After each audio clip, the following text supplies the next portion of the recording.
Selamat pagi semuanya.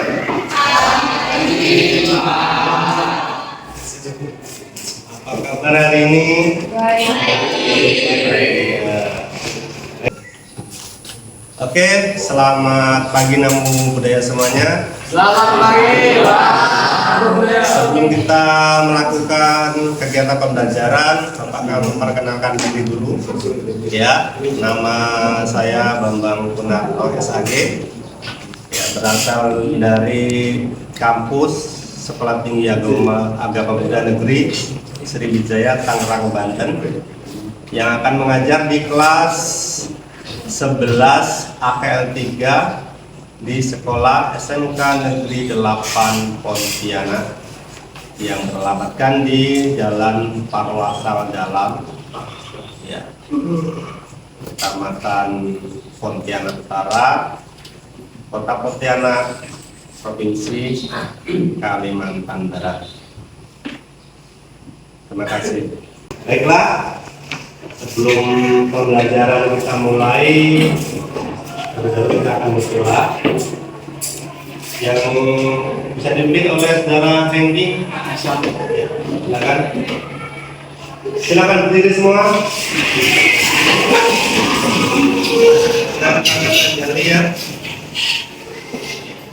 Baik, hari ini sebelum kita mulai pelajaran pendidikan anak muda, marilah kita bersama-sama mengucapkan nama Karamata. Nama Karamata dimulai.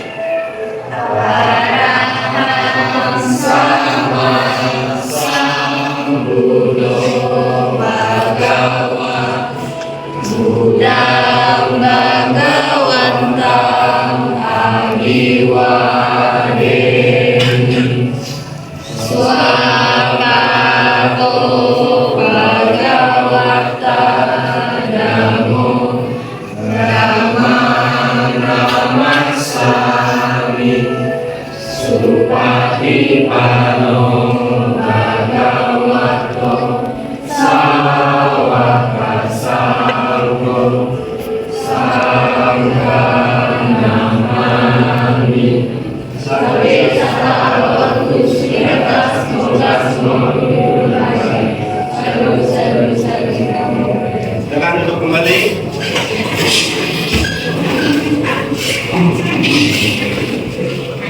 Baik, sebelum kita belajar, Bapak akan mengabsen kalian tentang kehadirannya, ya.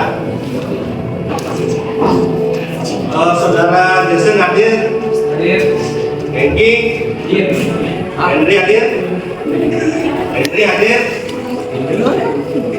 Oke, William hadir? Audel hadir, ya? Iyu hadir? Kalista hadir, ya? Fern hadir? Adi Wijaya? Dewi? Cekyu?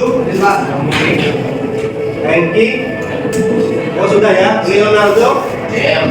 Willy? Hadir, Pak. Fiona? Hadir, Pak. Oke, baik, ya. Terima kasih.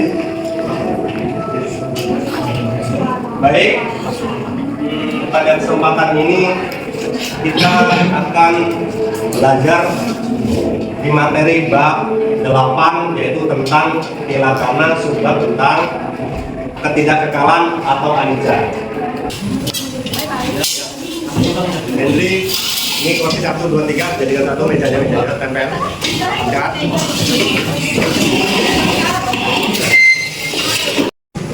Oke, baik.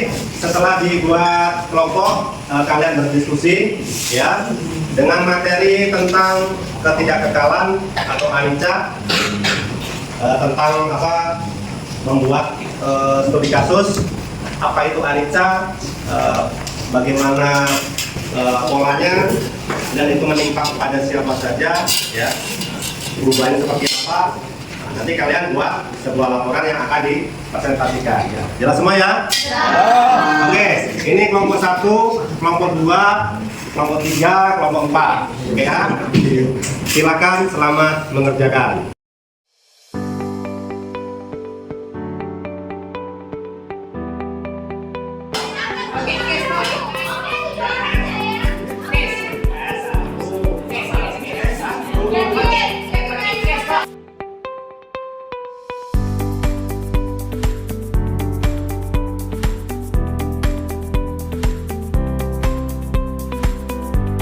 Ya.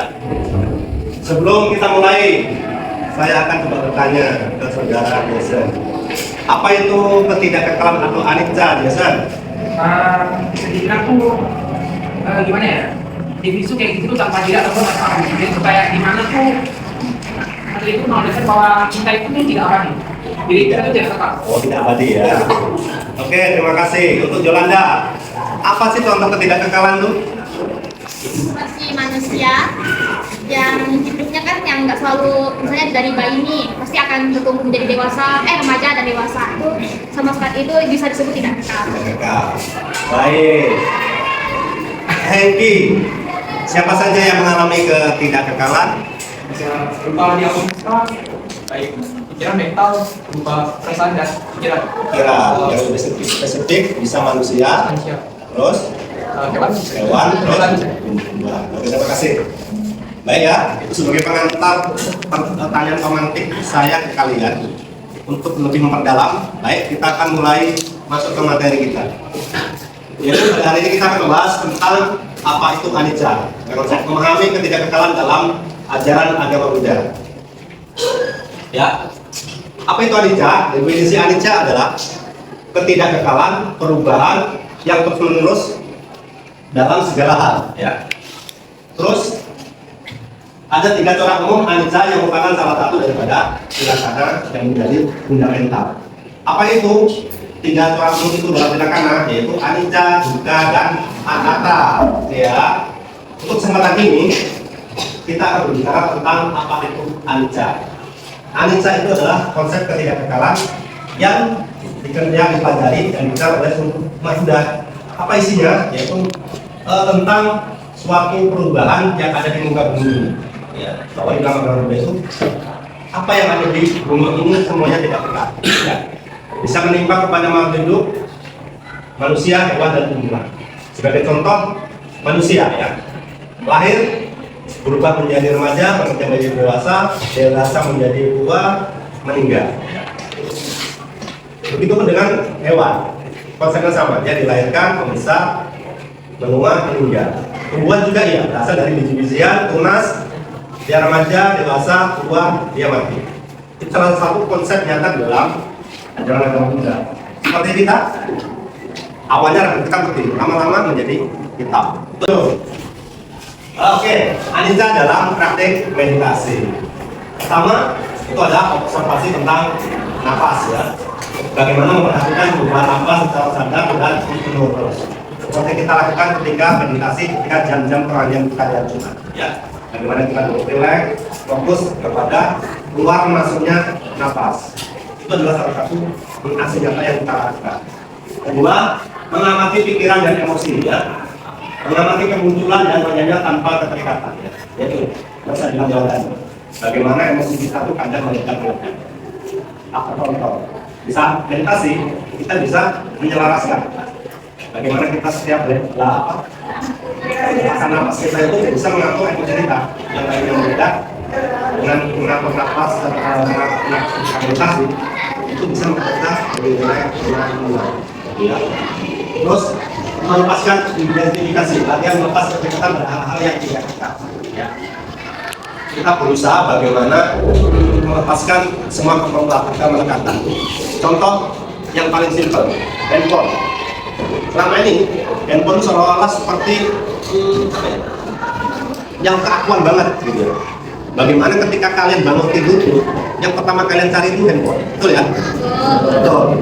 Kalian sudah mandi baju mau berangkat sekolah, sudah jalan. Ketika pikiran kita handphone saya mana? Ternyata ketinggalan, pasti kita akan balik lagi mengambil.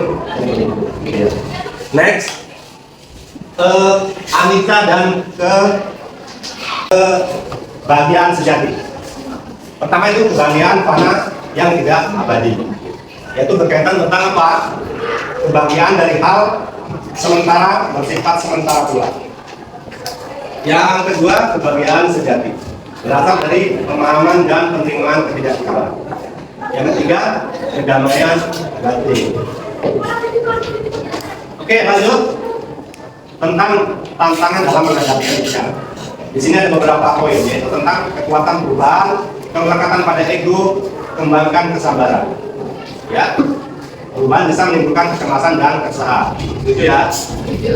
Kedua, kesulitan melepaskan identitas dan ego diri. Ketiga, belajar menerima dan bersabar menghadapi perubahan itu sendiri. Oke, kita masuk di sesi kesimpulan. Sebelum masuk ke sesi kesimpulan, ada yang mau bertanya? Sudah jelas? Jelas? Oke, saya akan menunjuk satu menjelaskan tentang Anica dan contoh Anica. Saudara Eki, apa itu Anica dan contohnya Eki?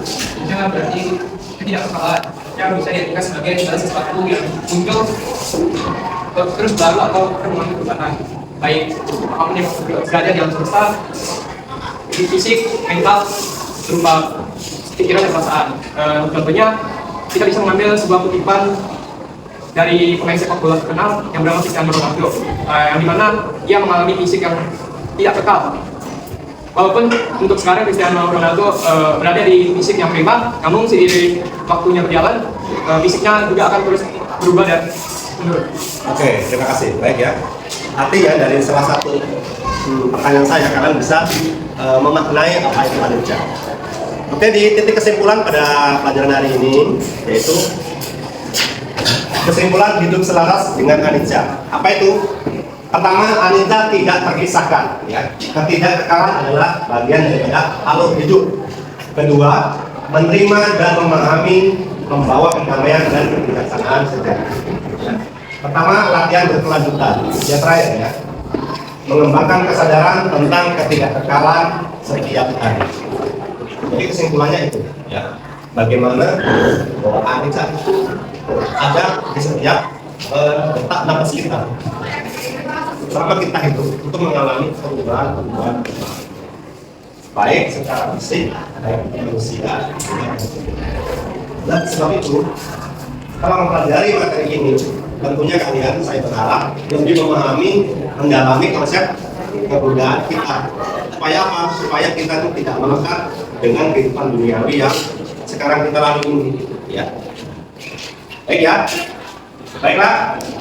Kalau tidak ada pertanyaan lagi, kita sudahi pembelajaran ini tentang Anica. Semoga materi ini bisa menjadi pembelajaran buat Anda, buat kalian semua, dan semoga bermanfaat. Gitu ya. Baik.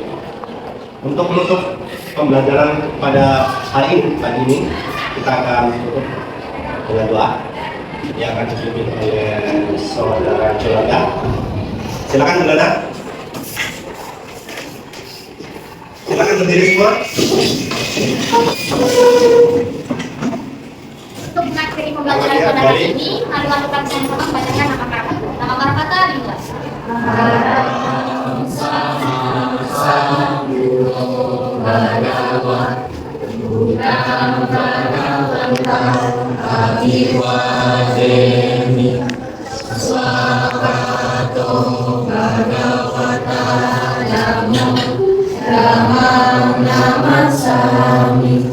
Supati Anu Bhagavato Sawaka Sambu Sangha Namami Sabe Satawantu Sudata semoga semua